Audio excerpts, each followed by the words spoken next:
Time. All right. So here's my game. My name is Jonathan Laura. My game is called barnSTORM REfuel. Uh, right off the bat, the first thing you notice is the moving background. That's just a GIF. Here's my play button, my instruction button, and you see a little animation. Woohoo. When you click on instructions, hide everything, show my instructions div, control the player with the arrow keys, collect the fuel, avoid the missiles, avoid contact with the missiles, win the game by filling up this bar before time runs out. Let's play the game. All right, so you can control it with the arrow keys. I'm pretty proud of having that nice smooth feel to the movement. I'm gonna be excited to cover that when I talk about it in my JS review. Um, as the counter is counting down, it's gonna spawn a missile, and each missile is gonna move faster. So I'm just gonna wait for the third missile to spawn so you can see that. And there it is, all the way in the bottom. So now on collision, display game over, and here's the two buttons for try again and main menu. Alright, so let's go to the code. Alright, here's my HTML page. I have my CSS linked. I have my script tag in my header. I'm basically saying I have defer here, and what that means is I'm just saying, hey, don't run my script yet because I want these things to load first in the DOM, and that's what that's doing. Otherwise, if I'm grabbing elements and I'm having my script tag trying to grab these elements that are not even there yet, it's gonna have some that's gonna cause some issues. So that's why you want the defer in there. Yeah, not much to talk about here. This is just HTML. Same thing here. Wait till everything loads and then run my script. Here's my win div, my game over div, my game container. Here's everything you see that's going on here. This is my fuel. These are the missiles. This is my player. I have that inside a really long div, and it just spawns it in the middle. So it's set to the middle, so it seems like it's constantly spawning in that one spot, but it's really not. It's just there. Here's the timer, and here's the fuel tank. CSS, it's CSS. Here's my font that I downloaded on the internet. It's a pixel font. I just linked it. Remove all the default margins from everything that I'm putting on the screen. I'm using 100 view H and view width because of a predefined JavaScript function that I'm using. I'm flexing everything. I have my keyframes here for my title. And we CSS. All right. Now to the interesting things. Here's my JavaScript. Here's my title page. I'm grabbing everything that I'm gonna use here, which is my buttons and my container and what I'm displaying. So when you click on my button, hide my container and show my instructions container, and then vice versa. If you want to click on the main menu button, hide the display it back and hide my instructions div. All right, so here's my game JavaScript file. I'm just calling all my global variables here, which I'm just what I'm going to be using. I'm just calling it up here.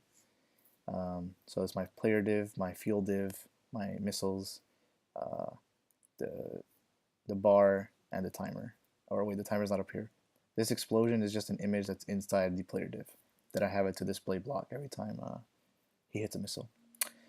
So here's my function that animates all my elements. I'm just saying if the top position, I'm just letting the top position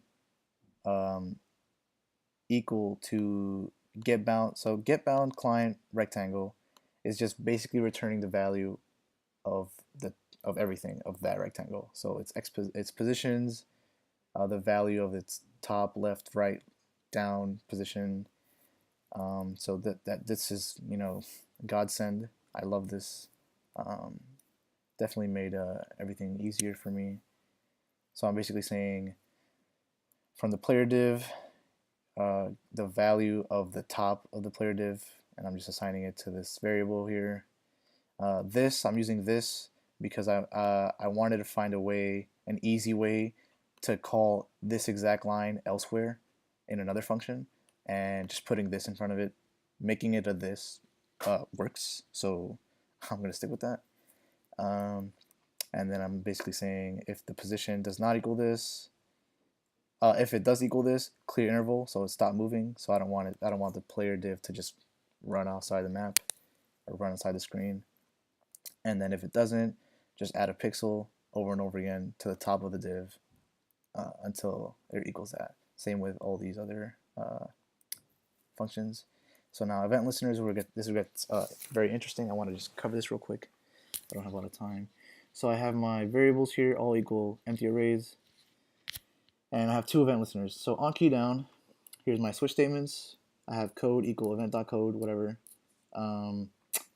Here's where it gets interesting. So if a player holds down one of the arrow keys, it's going to call the function, and every time the function is being called, I'm going to push it into an array. Okay? So now here's my second event listener, on key up. So on key up, I want to run through, so I want to loop through my array where I stored all these functions being called, and I want to just clear interval all those functions that are being called at once. Otherwise, if I don't have that, then it's just going to clear interval the first function that was being called. But if they hold it down, it's going to call it multiple times, so it's not going to, it's not going to stop all of those being called. It's just going to stop the first one. So that's why I have to use a for loop to clear all of them at once. Here's the same animations with the fuel and the missiles. I'm using math.floor, math.random to give it a random spawning spot. So at the end of the animation, when it goes back to 1500, which is outside the screen, I'm going to have its top position equal a random number. So that's what gives it the random spawning feel to it. And then I'm basically saying when it gets here, clear interval, and then run it again. So that's just what's gonna. So it's gonna infinitely animate from right to left over and over again, and it's always gonna have a different top position. And then while it's constantly adding a pixel, I'm gonna check for collision. I'm using this.fuel check so I can use it elsewhere. And then on collision, if this happens, then this is gonna run as well. Same with my bombs. Alright, here's my collision detection. It's pretty simple. I'm just saying if,